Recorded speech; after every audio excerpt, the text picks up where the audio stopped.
වගේම අද උන්වහන්සේට හඳුන්වා දෙනවා අපි මේ අවස්ථාවේ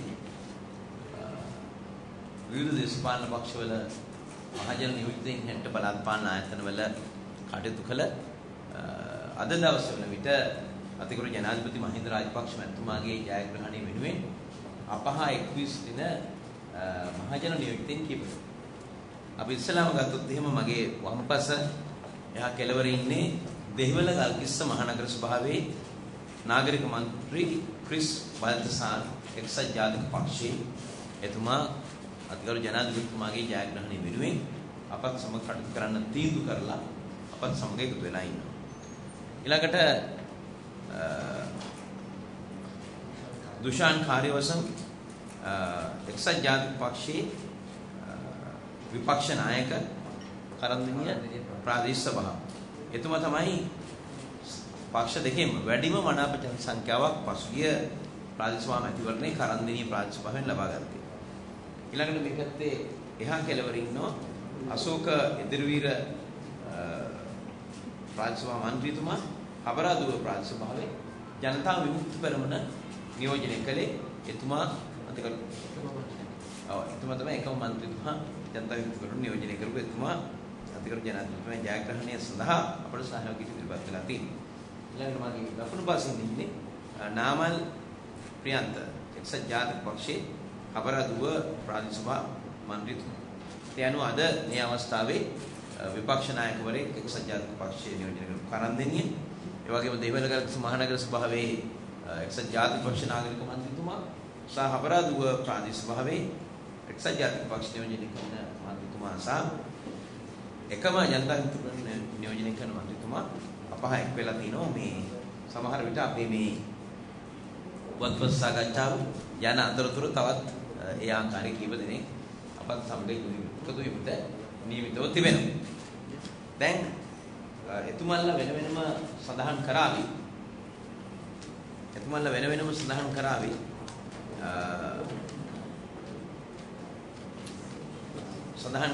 එතුමන්ලා ඇයි අතිගරු ජනාධිපතිතුමාට සහයෝගය දීමට තීන්දුව කළා මේ අවස්ථාවේදී අපට අපහා එක්ුණේ කියන කාරණේ අපි ඒකට එතුමන්ලට ඉඩ දෙනවා.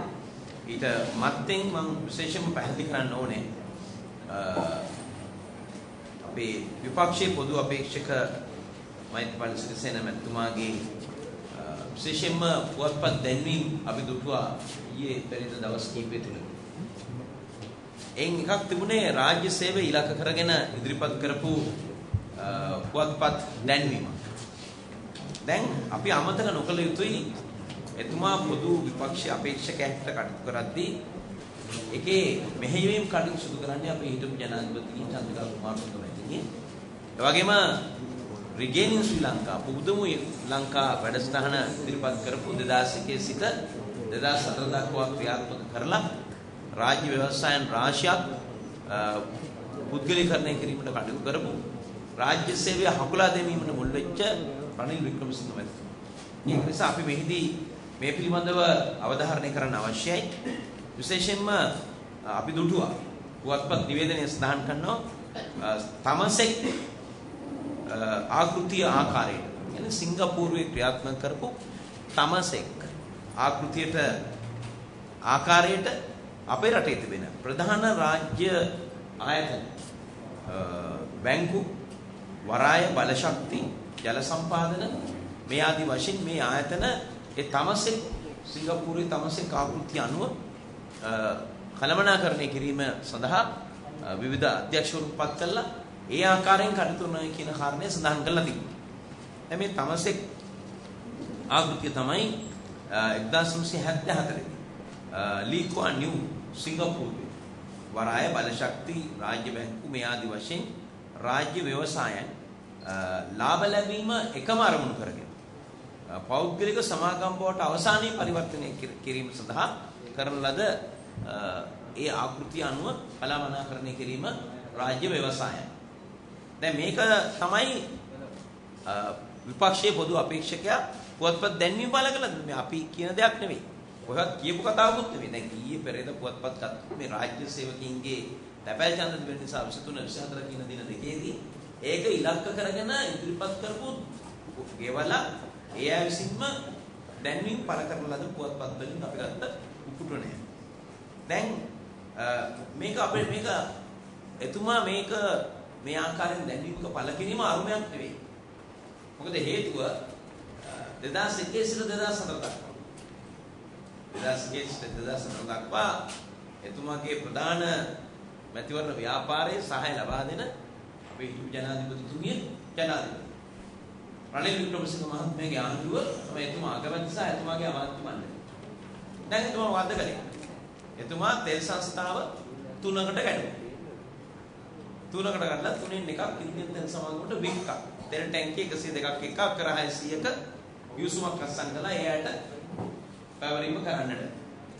හොඳම පෙට්‍රල් ෂෙඩ් 100 ඒ අයට දුන්නා. අවුරුදු 5කින් පස්සේ ඕන තැනක දාන්න. දැන් ඕන තැනක දාගෙන යනවා. ඊටු 3න් එක විකිණීම සඳහා භාණ්ඩාගාරයට දීලා තියෙනවා. ඒක විකුණන්න තමයි තිබුණේ. හැබැයි ඒක නැවතුනේ 2005 ජනාධිපති අතිගරු ජනාධිපති මහින්ද රාජපක්ෂතුමා බලයට ආවන් පස්සේ 2007 දී කැබිනට් පත්‍රිකාවක් ඉදිරිපත් කළා විකුණන්න දෙවිච්ච 3න් එක නැවත ගත්තා. ඒ නිසා තමයි අද දවසේ තෙල් සංස්ථාවේ 3න් දෙකක් රාජ්‍ය සතුව තිබෙන්නේ. අර 3න් එක විකුණුපු එක දැන් අද ඉන්දියන් තෙල් සමාගම ස්වාධීනව නිදහසේ මේ ව්‍යාපාරය කරගෙන යනවා. දැන් මම මේ එතෙන්දි සාධාරණීකරණය කරන්න හදන්නේ මේ දැන්වීමේ තියෙන ප්‍රකාශය. එතකොට රනිල් වික්‍රමසිංහ මහත්තයා මේක ලොකු ප්‍රශ්නයක් නෙවෙයි. රක්ෂණ සංස්ථාවක් පෞද්ගලිකරණය කළා. වාසුදේව නායක කර්මතුමා නඩු පැවරුවා. ඒකේ ප්‍රතිඵලයක් ඇట్ట නැවත ශ්‍රේෂ්ඨාධිකරණ නියෝගයක් දුන්නා. මේක රජයට පවරන්න.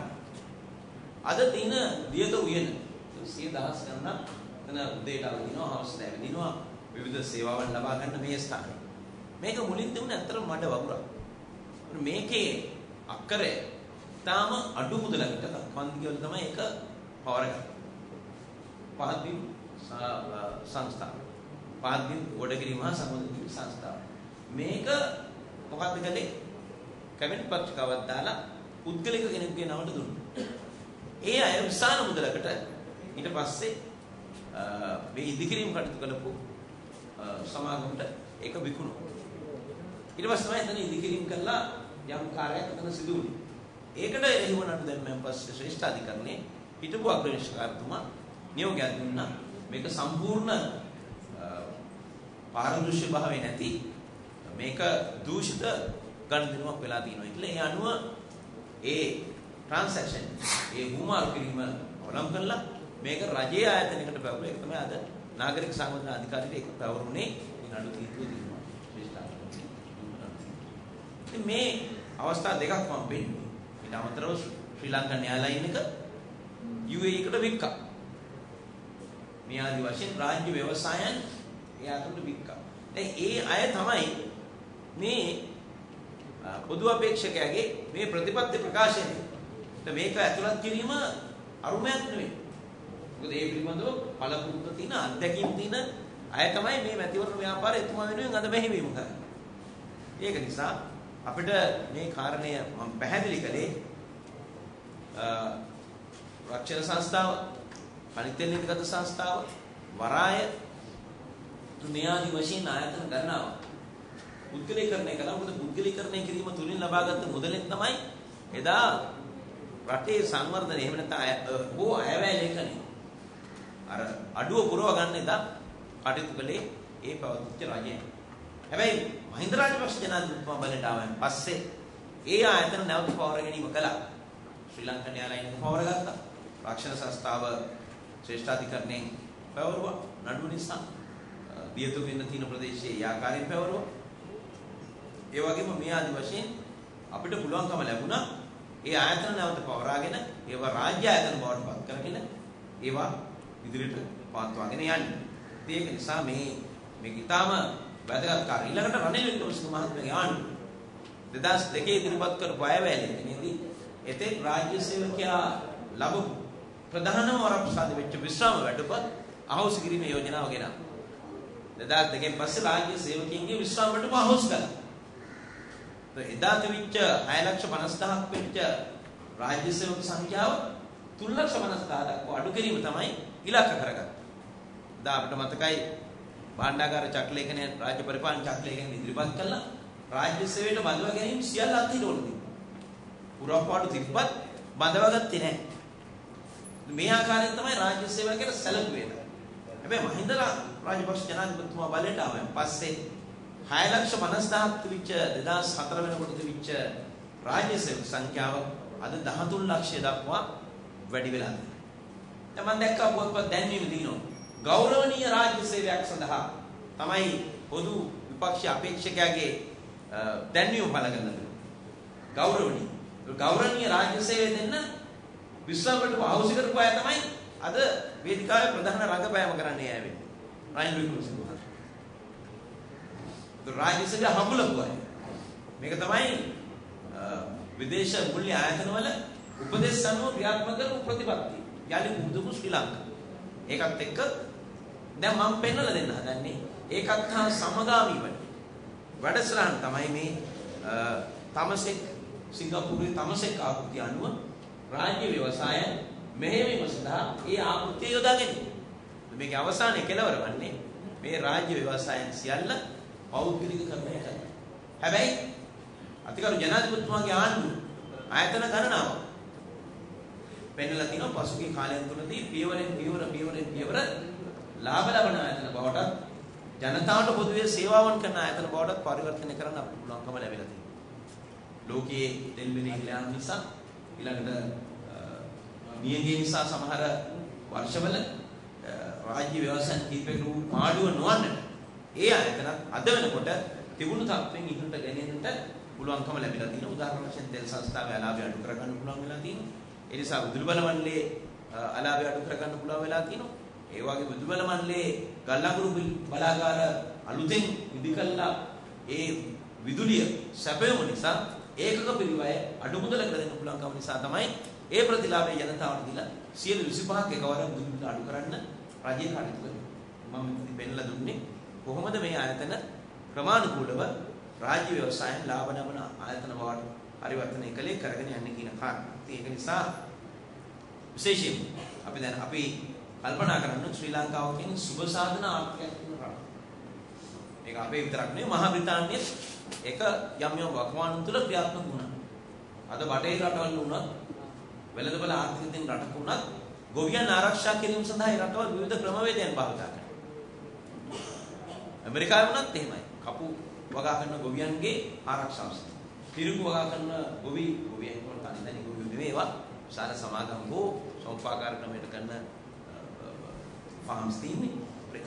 ඒවැ ගොවියන් ආරක්ෂා කරන විවිධ ආරක්ෂණ ක්‍රම යොදලා තියෙනවා. දැන් අපි මොකක්ද කරන්නේ?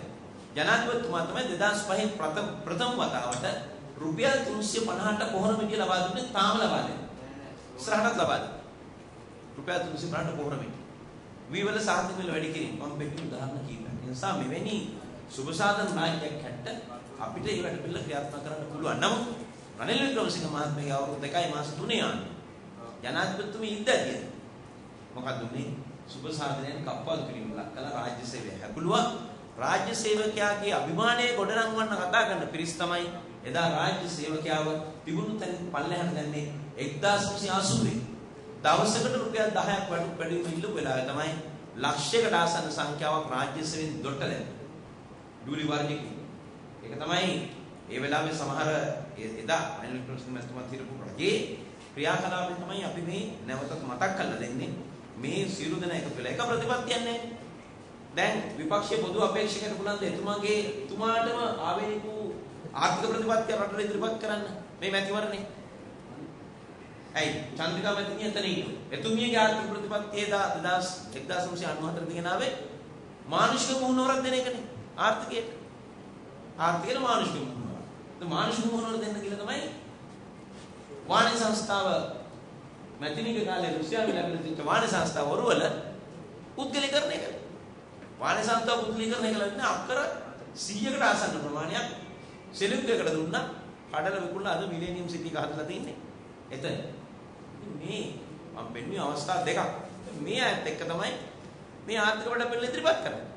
ඉතින් ඒකට සාමාන්‍යයෙන් අපි කියන්නේ රාජ්‍ය සේවයේ අභිමානය රැකීම කෙසේ වෙතත් රාජ්‍ය සේවය පාත්වාගෙන යන්න හරි පුළුවන්ද මේ තියෙන වැඩපිළිවෙල ක්‍රියාත්මක කරන්න එතුමන්ලා කටයුතු කරනකොට.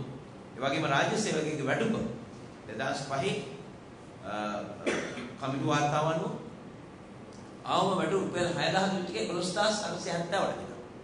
දැන් මේ සැරේ ආවේ මේක රුපියල් 15000කට ගෙනලා තියෙනවා වැඩ. ඒතර ජීවන මිදම් දීමනාව 10000 වෙච්ච ගම රාජ්‍ය සේවකයාගේ ආවම වැඩ.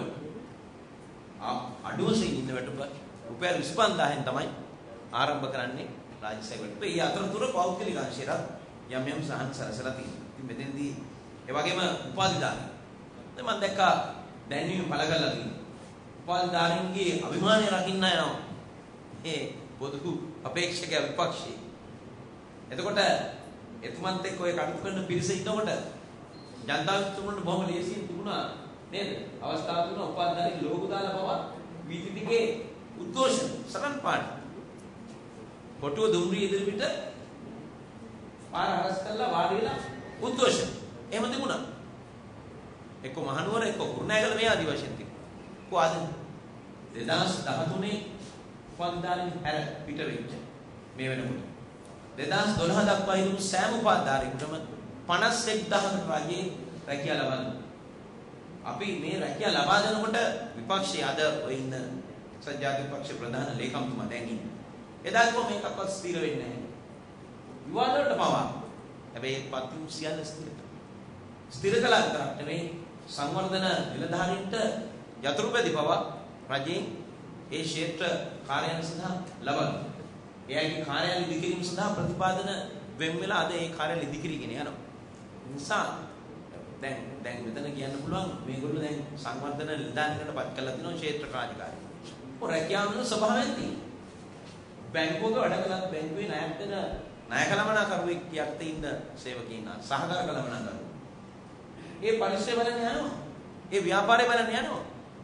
ඔඩපණයක් නම් ඒක බලන්න යනවා ස්ටෝර් රූම්. යතුරු දෙකක් ක්‍රියාත්මක වෙනවා. මේ ටික කාලයක් මම කිව්වේ එහෙම කරනවා. එතකොට මේ ක්ෂේත්‍රයේ ගිහලා මේ කටයුතු කරන්නේ කාර්යාලයෙන් දුගෙන ඒක කරන්න බෑ. හොඳ ඉංජිනේරු කී දෙනාද කාර්යාලයෙන් දුන්නේ කොයි පැය කීයද? අනිත් සියල්ලම ක්ෂේත්‍රේ. දැන් අපි ඉන්නවා භූ විද්‍යාවේ කැණීම් ඉංජිනේරුවෝ. එතුමන්ලගේ කාර්යයෙන් වැඩි හරියක් ඉන්නේ ක්ෂේත්‍රේ. ගල්ගොරි කඩන තැන් වල ඒවා පරීක්ෂා කරන්නේ. ඒවට දෙන වෙඩි වේද ප්‍රමාණය. ඉජ්ජේ රජිස්ටර් ගත්තොත් ඒගොල්ලෝ ක්ෂේත්‍ර රාජකාරී. ඒතකොට ඒවා ගෞරවාන්විත රැකියා නෙවෙයි. දැන් මේ පෙන්නුම් කරන්න ගන්නේ මේ දිවිනගුම යටතේ බඳවාගත්ත 12000ක් පමණ සංවර්ධන නිලධාරීන්ට පත් කළා. අද රාජ්‍ය සේවකයන් බවට පත් කළා තියෙන රජයේ නිලධාරීන්ට රැකියාව දුන්න එක තමයි අද ඒකට ප්‍රශ්න වෙලා තියෙන්නේ. හැබැයි ඒගොල්ලන්ව උපාධි ලෝක උදලා රැකියාව විරහිත උපාධිධාරී. එහෙමනේ තිබුණේ. රැකියාව විරහිත උපාධිධාරී සංගම. ඊට පස්සේ රැකියාව ලැබුණාන් පස්සේ එතුමන්ලම අර කීප දෙනෙක් එකතු වෙලා රැකියාලාභී උපාධිධාරීන්ගේ සංගම. ඊට පස්සේ ඒගොල්ලෝ ඉතින් මේ සමන් පැවැත්වීම සටන් පාට නැති කළා සමහර දේශපාලන පක්ෂවල ජනාධිපති. අද මේකට ප්‍රශ්නයක් තියෙනවා. ජනාධිපතිතුමා මේ මැතිවරණයට ඇවිල්ලා තින්නේ වැඩ කරලා රැකියාව දීලා ලබන අයවැයෙන් 1,65,000 තරුණ තරුණියන්ට රැකියාව දීමේ වැඩසටහන යෝජනා කරලා තියෙනවා. පුරුෂයන්ගෙන් බඳවා ගැනීම, තාක්ෂණ දාන්න බඳවා ගැනීම, පළපාලනයන් බඳවා ගැනීම, පුහුණුව දීලා ඊට පස්සේ බඳවා ගැනීම මේ ආදි වශයෙන් මේ යෝජනාවලියේ 1,00,000 රාජ්‍ය සේවකයන්ගේ අභිමානය රැක්කේ රාජාවක් එක්ක ඇවිල්ලා තියෙනවා. ඒක නිසා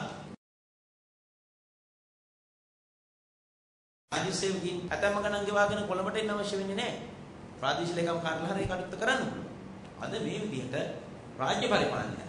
ඒ වගේම එස්නා භෞතික සම්පත් සහ මානව සම්පත් කියන මේ සියල්ලම මහින්ද රාජපක්ෂ ජනාධිපතිතුමාගේ පාලන කාලේ සංසන්දනාත්මකව ගත්තොත් අද ඔය කතා කරන පොදු විපක්ෂීය පොදු අපේක්ෂකයන්ට සහාය දෙන නායක රාජ්‍ය පාලනය කරපු යුගයන් එක්ක අරගෙන සසඳලා බලන්න. එතකොට පේනවා පැහැදිලි වෙනස මොකක්ද කියන කාරණා. ඉතින් මම විශේෂම අද මේ කාරණේ කරෙහි ඒ වගේම තමසික ආකෘතිය අනුව රාජ්‍ය වශයෙන් පාලනය කිරීමේ අවසාන ඉලක්කය මේවා පෞද්ගලිකරණය කිරීම කියන තැනට යනවායි කියන කාරණයක් මෙහිදී පැහැදිලි කරලා දෙනවා. ඊට පස්සේ අපි බලාපොරොත්තු වෙනවා මේ කාරණය අද විශේෂම මාධ්‍යමකින් ඊයේ අද මේ දවස්වල ප්‍රසිද්ධියට පත් වෙලා තිබෙච්ච නිසා අපි මේ පිළිබඳව අපේ මතයේ අදහස මේ අවස්ථාවේ ඉදිරිපත් කරන මම අවස්ථාවක් කරගන්නවා. ඊට පස්සේ මම බාර දෙනවා අපේ චන්දන වීරපොඩි මහත්මයාන් ඊළඟට අපේ සිල්ම අපත් සමග අද එක්වී සිටින මේ මහජන නියෝජිතින් තම තමන් ඇයි අතිගරු ජනාධිපතිතුමාට සහාය දෙන්න තියෙන්නේ කියන කාරණේ ඔබට පැහැදිලි කරලා දෙනවා ඇති. ගැනම කතා කරපු ඉඳන් අතරම අපරාධවලදී අපි එකතු වෙන ජනතා විමුක්ති පෙරමුණේ ප්‍රාදේශ සභා මන්ත්‍රීතුමා විදුහල්පතිතුමනි තුමා රාජ්‍ය සේවකයෙක් හැටියට කටයුතු කරන අතරේ තමයි එක්සත් ජනතා විද්‍යා සම්දානයට අතිගරු මහින්ද රාජපක්ෂ ජනාධිපතිතුමාට සහයෝගය දෙන්න ඕන කියලා මේ වැඩ පිළිවෙලේ තියෙනවා. වගේම නාමල් ප්‍රියන්ත මන්ත්‍රීතුමාත් වෙළඳ සංරක්ෂණ දෙපාර්තමේන්තුවේ වැඩ කරන රාජ්‍ය සේවකයෙක්. එතුමාත් මේ මොහොතේ එකතු වෙන්නේ. උෂාන් කාර්යවසම් විපක්ෂ නායකතුමා පෞද්ගලිකාංශයේ HLP බැංකුවේ විධායක ශ්‍රේණියේ නිලධාරියෙක් හැටියට කටයුතු කරමින් පෞද්ගලිකාංශයේ කෙනෙක් හැටියට කටයුතු කරන අතරේ තමයි මේ වැඩ පිළිවෙලට මහින්ද රාජපක්ෂ ජනාධිපතිතුමාගේ ජයග්‍රහණයට නැවත එතුමා ජයග්‍රහණය කිරීම සඳහා එකතු වෙනවා. මේ දිහා බලනකොට අපට තේරෙන්නේ රාජ්‍ය සේවකයන්, පෞද්ගලිකාංශයේ සේවකයන්, ගම්මන්ත්‍රමේ විමන්ත්‍රමේ ඉන්න අහිංසක ජනතාව වගේම ඉහළ ව්‍යාපාරිකයන්, වෘත්තිකයන් මේ සියලු ක්ෂේත්‍ර නියෝජනය කරන පිරිස් මහින්ද රාජපක්ෂ ජනාධිපතිතුමා නැවත බලයෙන් පත් කළ යුතුයි කියන මතයේ ඉන්නවා. මොකද දැනෙන පෙනෙන සංවර්ධනයක් අද රටේ ඇති වෙච්ච බව සියලු දෙනාම දන්නවා. මේ සංවර්ධනය ඉදිරියට ගෙන යන්නේ රටේ ස්ථාවරත්වය අපිට අවශ්‍ය ප්‍රධාන වශයෙන් අපි සපන් කරේ මොකටද? අවුරුදු 30ක රාෂ්ට්‍රවාදය නැති කරන්න සපන් කරේ ස්ථාවර රටක් ගොඩනැගීම වෙනුවෙන්. සාමකාමී රටක් ගොඩනැගීම වෙනුවෙන්. ස්ථාවර සාමකාමී රටක ආර්ථිකය ශක්තිමත් කිරීම වෙනුවෙන්. ඉතින් ස්ථාවර රටක් ගොඩනැගිලා තියෙනවා. සාමකාමී රටක් අපිට ලැබිලා තියෙනවා. ඒ ස්ථාවර රටේ සාමකාමී රටේ ආර්ථිකය හැම ආකාරයකින්ම ගොඩනැගෙන ආකාරය අපි දකිනවා. පුණා කියන්න ඕනේ නැහැ. අපේ ආර්ථික දර්ශක දිහා බැලුවත්, සෞඛ්‍ය දර්ශක දිහා බැලුවත්, අධ්‍යාපන දර්ශක දිහා බැලුවත් හැම දර්ශකයක්ම අතින් ඉදිරියට යන බව පිළිගන්නවා. මම උතුමාගේ ප්‍රශ්නයක් තියෙනවා නම් උත්තර දෙන්න සූදානම්. අපේ මන්ත්‍රීතුමාලා අපි ඉස්සලා ආරාධනා කරනවා මේ අශෝක ඉදිරිවීර මන්ත්‍රීතුමාට අපරාධව ජනතා විමුක්ති පෙරමුණ නියෝජනය කරන ප්‍රාදේශ සභාවක්. සියුම් දිනාට සත්‍යාවක් තියෙනවා. මම හිතන්නේ අමුතුවෙන් අපි ජනතා විමුක්ති පෙරමුණේ මන්ත්‍රීවරු හැටියට අපි අධිකරු ජනාධිපතිතුමාට මම හිතන්නේ සහයෝගය දක්වන්න මේ අවස්ථාවේදී ඉදිරිපත් වෙනවා කියන එක ඒ තරම් ගැටලුවක් නෙමෙයි මම හිතන්නේ. මොකද එතුමා ජනාධිපති කරන්න අපි 2005 දී අපි අවුව වැස්ස ලොබල අපි එදා නියෝජක කතානායකතුමාලත් එකතු වෙලා අපි ශ්‍රී ලංකා නිදහස් පක්ෂයේ එතුමාලා හිටියේ. අපි ජනතා විමුක්ති පෙරමුණේ සමාජිකයන් හැටියට අපි එකතු වෙලා එදා වැඩ කරා. ඉතින් එහෙම වැඩ කරනකොට මම හිතන්නේ අපි පොඩි විවේකයක් ගන්න ඕන 2010 වර්ෂයේ.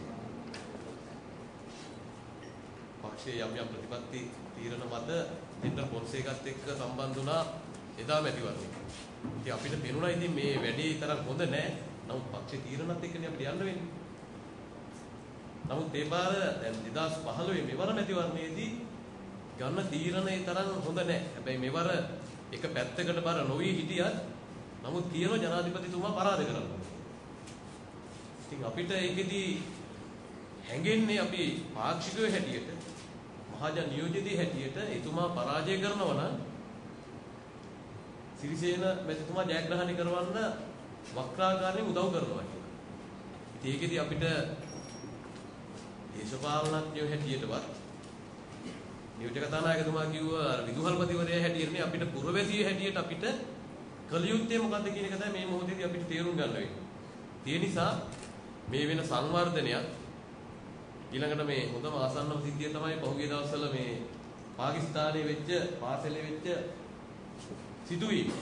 ඉතින් මම හිතන්නේ ඔය තත්ත්වයක් තමයි මීට පෙර අපිට අපේ රටේ තිබුණේ. ඉතින් දැන් අපිට අද පුදුමයි අපේ රටේ කොහොම දෙයක් සිද්ධ නොවෙන්නේ කොහොමද කියන්නේ. ඉතින් ඒ තත්ත්වයක් අපිට අද වෙනස් කරන්න පුළුවන්කම ලැබුණේ එදායේ නායකත්වයේ දීපු නිසා. ඉතින් අපේ පක්ෂයේ සියලුම දෙනා සම්බන්ධ වෙලා මේකෙදී එදා කටයුතු කරෙත් මේ ප්‍රශ්න විසඳන්න කියලානේ.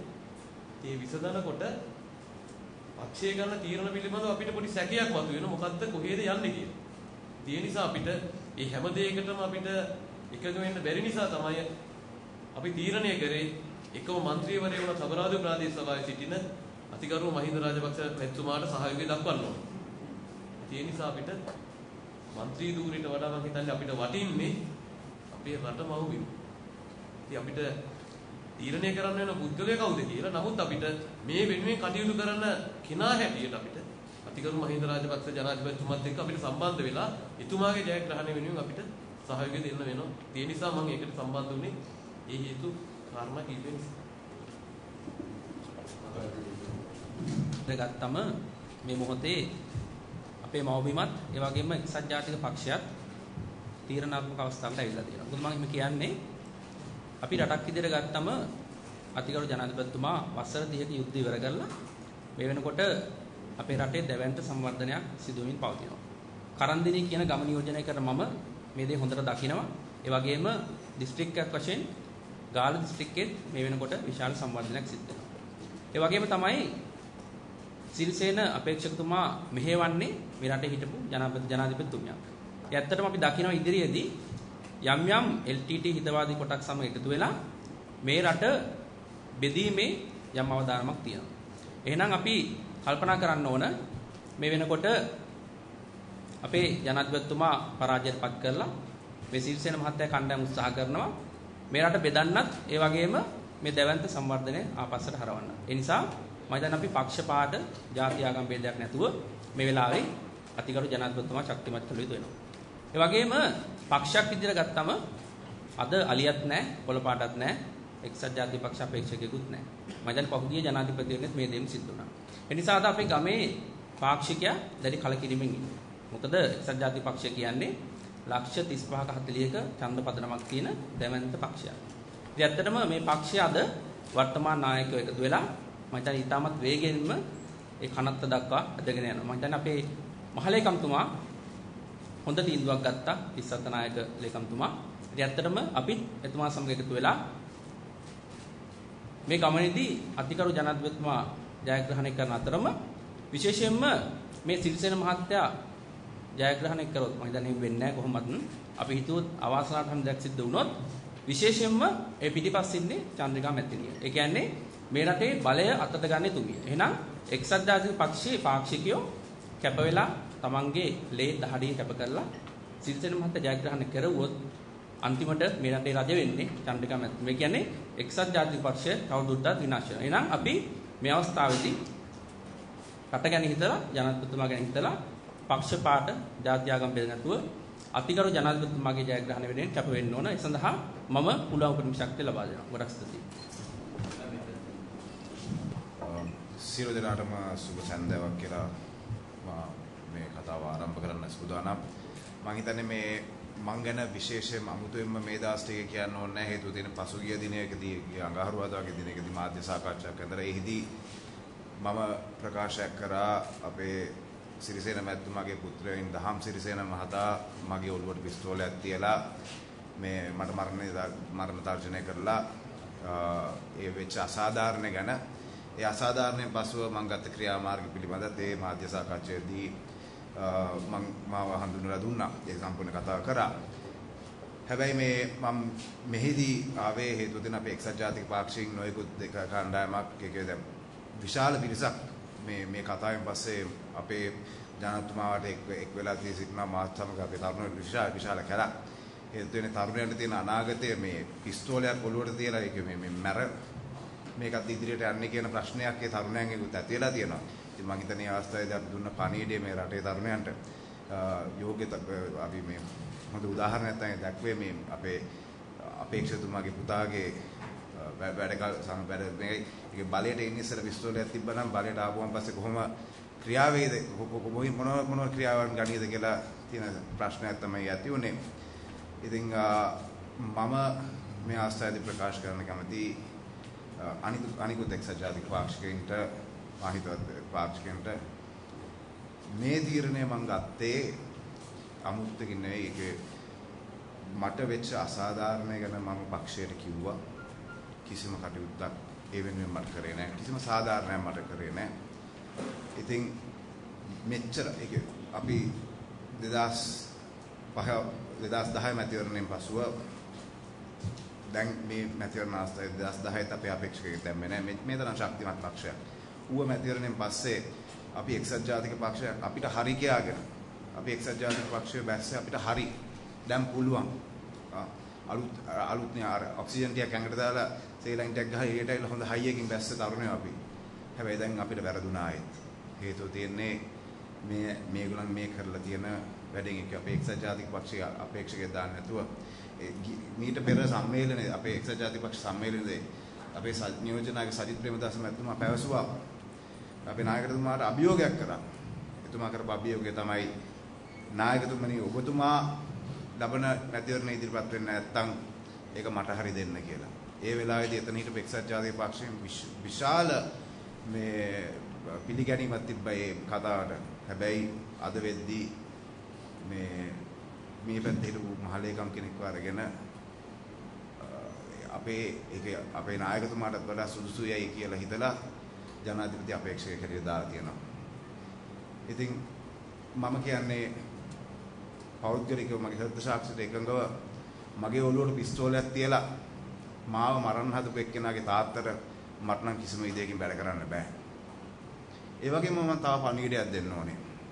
පසුගිය දවස්වලදී මේ දේශපාලන වේදිකාවේදී මම දැක්කා අතිගරු ජනාධිපතිතුමාන්ගේ පුත්‍රයන් තිදෙනාට නොයෙකුත් චෝදනා ගොමු කරනවා. ඒ කියන්නේ ඉංගලන්තයේ රජමාලිගාවෙන් අශ්වය ගෙනල්ලා තියනවලු, ගෙදර හෙලිකොප්ටර් නවත්තන් තියනවලු. මේවා කියන්නේ කවුද? මේවා කියන්නේ අපේ මේ සිරිසේන මහත්තයා නේද? හැබැයි එතුමාගේ ගෙදර ඒ ඉන්න පුත්‍රයාගේ මේ මහජනවිතෙක් වෙන මට පිස්තෝලයක් දික් කරපුව ගැන කතා කරන්න බෑ. ඉතින් මේකද මෙතුමාගේ ගෙන යන යහ පාලනය. මේකද මෙතුමා මේ නීතිය හා සාමය ආරක්ෂා කරන්න යන ගමනේ මේ ආරම්භය. අනුන්ට ඇඟිලි දික් කරලා තමන්ගේ තියෙන දේ ගැන හොයා බලන්න බැරි. තමා මේ පියෙක් හැටියට තමාගේ පුත්‍රයා කරන දේ ගැන තමාට හරියට ඒක පාලනය කරගන්න බැරි නම් තමාගේ gedara තියෙන දේවල් තමාගේ gedara ඇතුලේ ප්‍රශ්න ටික හරියට හදාගන්න බැරි නම් රටක් හදන්න පුළුවන් නායකයෙක්ද කියලා මම ප්‍රශ්න කරමින් මගේ වචන ස්වල්පය අවසන් කරනවා. බොහොම ස්තුතියි.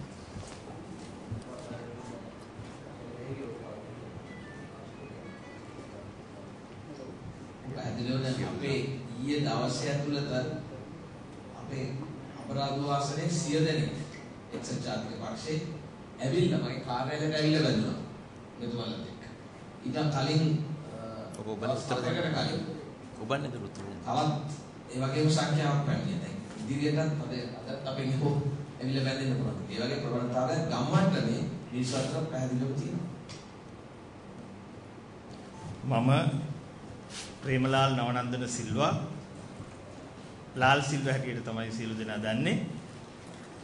මම කලින් බලපිටිය සහ රත්ගම මැතිවරණ බල ප්‍රදේශවල ශ්‍රී ලංකා නිදහස් පක්ෂයේ ප්‍රධාන සංවිධායකවරයා හැටියට කටයුතු කරා. ඊන අනතුරුව දැනට වසර 3කට පමණ ඉහතදී මම එක්සත් ජාතික පක්ෂයත් එක්ක සම්බන්ධ වෙලා අම්බලන්ගොඩ මැතිවරණ කොට්ටාශයේ ප්‍රධාන සංවිධායකවරයා හැටියට කටයුතු කරා. නමුත් මම අද අතිගරු ජනාධිපතිතුමාගේ දෑත් ශක්තිමත් කරමින් එතුමාගේ ජයග්‍රහණය විජයග්‍රහණයක් කරන්නට එක්සත් ජාතික පක්ෂය අතහැරලා ශ්‍රී ලංකා නිදහස් පක්ෂයට නැවත එක් වෙන්නට මම තීරණය කරා. ඒ අනුව අද එතුමාගේ ජයග්‍රහණය වෙනුවෙන් මම පෞද්ගලිකවම ඒ මගේ හිතවත් පාක්ෂිකයන් එක්සත් ජාතික පාක්ෂිකයන් වගේම මගේ පැරණි ශ්‍රී ලංකා නිදහස් පාක්ෂිකයන් ඒකරාශී කරගෙන ගාල්ල දිස්ත්‍රික්කයේ තුල මේ මැතිවරණයේදී එතුමාගේ ජයග්‍රහණය විජයග්‍රහණය කරන්නට කටයුතු කරනවා. ඒ වගේම මම ඇයි එක්සත් ජාතික පක්ෂය අතහැරලා ආවේ කියන එක බොහොම කෙටියෙන් පැහැදිලි කරන්නට ඕන. ඒ වගේම එක්සත් ජාතික පක්ෂයේ මම වසර කිහිපයක් ප්‍රධාන සංවිධායකවරයා හැටියට අම්බලන්ගොඩ වැඩ කරා. ඒ වැඩ කරන කාලය තුල මට මේ ශ්‍රී ලංකා නිදහස් පක්ෂයේ වගේම එක්සත් ජනතා සන්ධානය තුල අපි ගත කරපු මේ දේශපාලන ජීවිතයක් ඒ වගේම දේශපාලන වැඩපිළිවෙලක් මේ එක්සත් ජාතික පක්ෂයේ වැඩපිළිවෙලක් අතර පැහැදිලි වෙනසක් මම දැක්කා. ඒ හේතුව නිසා මම වරින් වර එක්සත් ජාතික පාක්ෂිකයන් එක්ක ඇතැම් අවස්ථාවලදී මේ පක්ෂයේ ජයග්‍රහණය වෙනුවෙන් කටයුතු කරන්නට ඕන සංශෝධන පවා ඉදිරිපත් කරන්නට මම කටයුතු කරලා තියෙනවා. නමුත් මට පැහැදිලි වුණා මේ එක්සත් ජාතික පක්ෂයට ඉදිරියේදී පැහැදිලි අනාගතයක් නොපෙනෙන බව. ඒ නිසා මම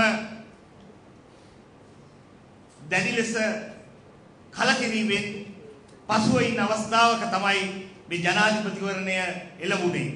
මේ ජනාධිපතිවරණයේදී මම තීන්දුවක් ගත්තා නැවත මම වසර 15කට වැඩි කාලයක් අඛණ්ඩව ශ්‍රී ලංකා නිදහස් පාක්ෂිකයෙක් හැටියට මම මේ කටයුතු කරපු මගේ පැරණි පක්ෂයට සම්බන්ධ වෙලා එක්සත් ජාතික පක්ෂය අයින් වෙලා ශ්‍රී ලංකා නිදහස් පක්ෂය ඒ වගේම එක්සත් ජනතා නිදහස් සන්ධානයේ අපේක්ෂකයෙක් හැටියට කටයුතු කරන වර්තමාන ජනාධිපති මහින්ද රාජපක්ෂ මහත්මයාට මගේ සහයෝගය ලබා දෙන්න. ඒ වගේම මම මේ අවස්ථාවේදී තමුන්නාන්සේලා ඉදිරියේදී බොහොම වක්කීමෙන් යුතුව කතා කරනවා. ඉදිරියේදී එළවෙන ජනාධිපතිවරණයේදී අතිගරු මහින්ද රාජපක්ෂ මහත්මයා ඒකාන්ත වශයෙන්ම ජයග්‍රහණය කරන බව තමුන්නාන්සේලාට ප්‍රකාශ කරමින් මම වචන ස්වල්පය ඉවල් කරනවා. ගන්න ඕන 2009 යුද්ධේ අවසන් කර මොහොතේ අපේ රටේ ඇතිවෙච්ච සිද්ධියත් එක්ක මොකද අපි එක්සත් ජාතික පක්ෂයේ മന്ത്രിවරයෙක් හැටියට එදා අපිට එළියට බැහැලා රටින්න පත්තු කරලා කිරිබත් කාලා සතුටු වෙන්න පුළුවන් තත්වයක් අපේ නායකයෝ ඇති කරලා තියුන්නේ නැහැ. මොකද මේ යුද්ධේ දිනන්න බෑ කියලා තමයි අපේ ඔළුවට දාලා තියුනේ. අපිත් ගමේ කිව්වේ යුද්ධේ දිනන්න බෑ එහෙම. එතකොට අපේ හමුදා සෙබළු අපි එදා අපේ නායකයෝ හැල්ලුවටපත් කරා. මේ යුද්ධ දිනන්න බෑ කියලා. ඉතින් එහෙම තත්වයක් උඩ තමයි අද අපි මෙතන ඉන්නේ. අපි අද බය නැතුව මේ රටේ බැහැලා ඕන තැනක ගිහිලා ජීවත් වෙන්න වාතාවරණයක් හැදුවේ අපේ අතිගරු ජනාධිපති මහින්ද රාජපක්ෂ මැතිතුමා. ඉතින් අපේ පක්ෂයේ අද කොතනද ඉන්නේ කියන එක ප්‍රශ්නේ තියෙන්නේ. මොකද අපිට අද ලාංඡනයක් නැහැ, පාටක් නැහැ. නායකයෙක් නැති තත්ත්වයට අද පක්ෂය පත් වෙලා තියෙනවා. මේ පක්ෂය මොකද්ද කරන්නේ කියලා. මොකද 2010 දී ජෙනරාල් සරත් පොන්සේකා මැතිතුමා පත් කරා පක්ෂයෙන් ඉල්ලන්න. එදත් එක්සත් ජාතික පක්ෂයේ පාක්ෂිකයෝ අසරණ කරා අපේ නායකයා. ඉතින් අදත් ඒ තත්ත්වයට පත් වෙලා තිනවා. අද අපිට මූලික අනිත් හේතුව තමයි අද අපි කාටද ඡන්දෙ දෙන්නේ කියලා. අද එක්සත් ජාතික පාක්ෂිකයෝ හැටියට. ඉතින් ඒක නිසා අපි ආයි 2009 ඉස්සර තීජ තත්ත්වයට මේ රටපත් කරන්න අපි කැමති නැහැ. ඒක නිසා තමයි අද තීරණය කරේ මේ රටේ තත්ත්වය දැකලා මේ රටේ දියුණුව දැකලා සංවර්ධනය අද බලන්න අපේ ප්‍රාදේශ සභා മന്ത്രി කෙනෙකුට ආණ්ඩු පක්ෂේ ලක්ෂ 80ක 90ක කෝටියක වැඩ කරන එක කොට්ටාසයක එක ගමක එහෙම වැඩ කරද්දී අපි ඒවට ඉරිසියා කළ වැඩක් නැහැ. අපි සතුටු වෙන්න ඕන අද අපිට ගමේ කරන සංවර්ධනයත් එක්ක. ඉතින් ඒක නිසා අපි අද අපේ රට ගැන හිතලා තමයි තීරණයක් ගත්තේ. අපි ජනාධිපති මහින්ද රාජපක්ෂ මැතිතුමාට සහයෝගය දෙන්න මේ මැතිවරණයේදී අපේ උපරිම සහයෝගය දීලා එතුමාගේ ජයග්‍රහණය වෙනුවෙන් කටයුතු කරන්න. කරන් දෙන්නේ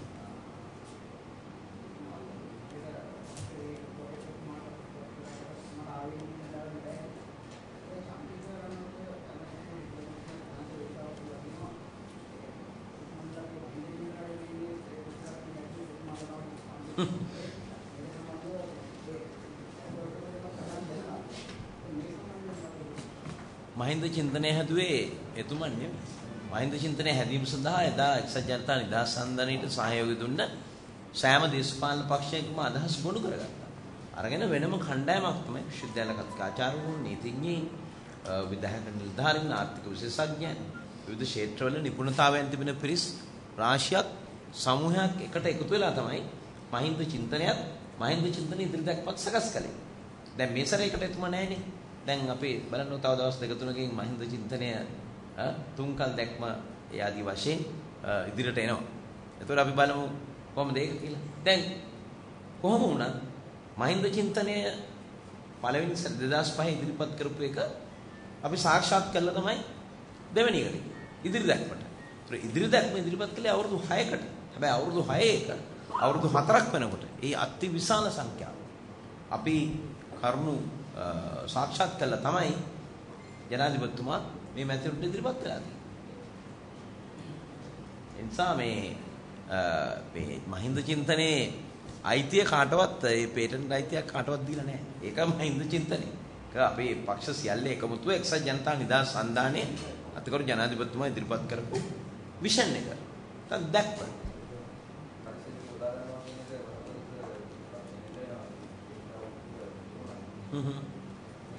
මම නම් දන්න තරමින් අපිට මේ රාජ්‍ය සේවකින් නිල මට්ටමින් කිසිම ආකාරයකින් යොදා ගන්න කිසිදු අවස්ථාවක් නැහැ.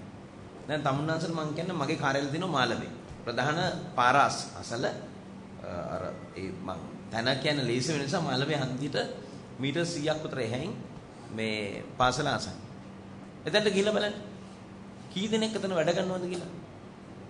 අපේ කාර්යාල පිහිටුවීම, ඒවට බලපත්‍ර ලබා ගැනීම, ඊළඟට සම්බන්ධීකරණ කාර්යාලයෙන් එන පණිවිඩ ලබා දීම, දැන් හෙට අනිද්දා දවස් දෙකේ ගින්ගෙට පත්‍රිකා බෙදීම නිල වශයෙන් මේ කටයුතු වල කී දෙනෙක් ඒක යෙදිලා ඉන්නවද?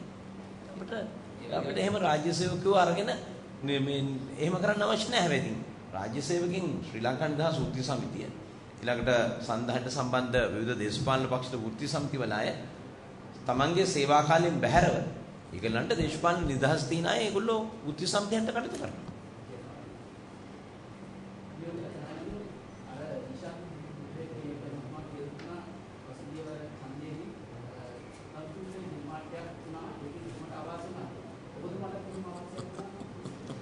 තුමාගේ අහන්න ඕන ප්‍රශ්නයක විශේෂිත ප්‍රශ්නයක් සහ විශේෂිත පිළිතුරක්. ඔව්. ඒකයි මේක තියෙනවානේ හැම දෙයකම විශේෂිත අවස්ථා කියලා.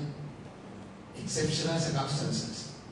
ඒක මේ ප්‍රශ්නය අහන්න ඕන එයාගේම තමයි ඒ වගේ ප්‍රශ්නයකට උත්තර දෙන්න අයිතිය සහ හැකියාව තියෙන්නේ එයාගේම තමයි. ඔය හැබැයි පැහැදිලිව එකක් කියන්න ඕනේ මම 1988 භීෂණ මැතිවරණ ඉඳලා මගේම මැතිවරණ 7කට මම ඉදිරිපත් වෙලා තියෙනවා නගර සභාවේ ඉඳලා කෝට්ටේ නගර සභාව පළාත් සභාව මැතිවරණ දෙකක් ඊළඟට මේ තව 3ක් පාර්ලිමේන්තු මැතිවරණ මම කිසිසේත්ම පිළිගන්නේ මේ ජාතික හැඳුනුම්පත හඳුන්වා දෙන්නත් පෙර ආතුව ඉඳලා හැබැයි මම කිසිසේත්ම විශ්වාස කරන්නේ කම්පියුටර් ජිල් මාට්ටයක් කරන්න පුළුවන් මොකද ගණන් කිරීමේ මධ්‍යස්ථානවල විවිධ මට්ටම් වලින් මම සහභාගී වෙලා තියෙනවා මූලික ගණන් කිරීම අවස්ථාවේ කාමරේ සහභාගී වෙලා තිනවා. අවසන් ගණන් කිරීමේ අවස්ථා කීපයකපෙන් මම සහභාගී වෙලා තිනවා. ගණන් කිරීමේ ක්‍රමවේදය දන්නෝ. අපි කොටින්ම මැතිවරණයක් ආසන්න වෙනකොට අවසාන දින දෙකේදී ඡන්ද පොළ නියෝජිතයින් සහ ගණන් කිරීමේ නියෝජිතයින් බව අපි පුහුණු කරනවා.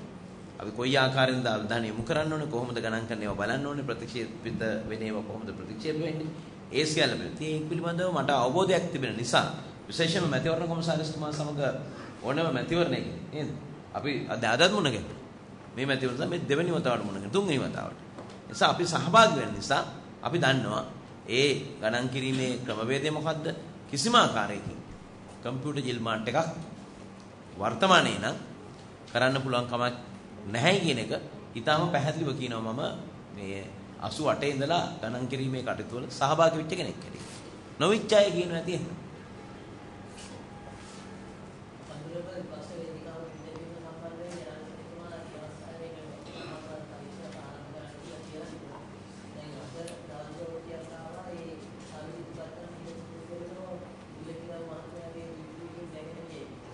ඒ කියන්නේ අපිට මේ තුන් දෙනාම රිමාන්ඩ් කරලා තියෙනවා. රිමාන්ඩ් කරලා ඉදිරිපත් කිරීමේ අනතුරුව රිමාන්ඩ් බාරයටපත් කරලා තියෙනවා. නීතිය ක්‍රියාත්මක වෙනවා. ඒ වගේ මේ අවශ්‍ය කරන මේ වාර්තා ලබා ගැනීම සඳහා මහේස්ත්‍රාත්වරයා විසින් නියෝග නිකුත් කරලා තියෙන බව අපිට දැනගන්න ලැබෙනවා. ඒ බලපිටියේ එක්සත් ජාතික පක්ෂයේ සමාවෙන්න අම්බලම් ප්‍රධාන සංවිධායකවරයාට කටයුතු කළේ එතුමත් අතිගරු ජනාධිපතිතුමාගේ ජයග්‍රහණය වෙනුවෙන් අපත් සමග සම්බන්ධ වෙලා තිනවා. මම එතුමන්ට අවස්ථාව දීලා අපි එතෙන්දී අවසන් කරන්න බලාපොරොත්තු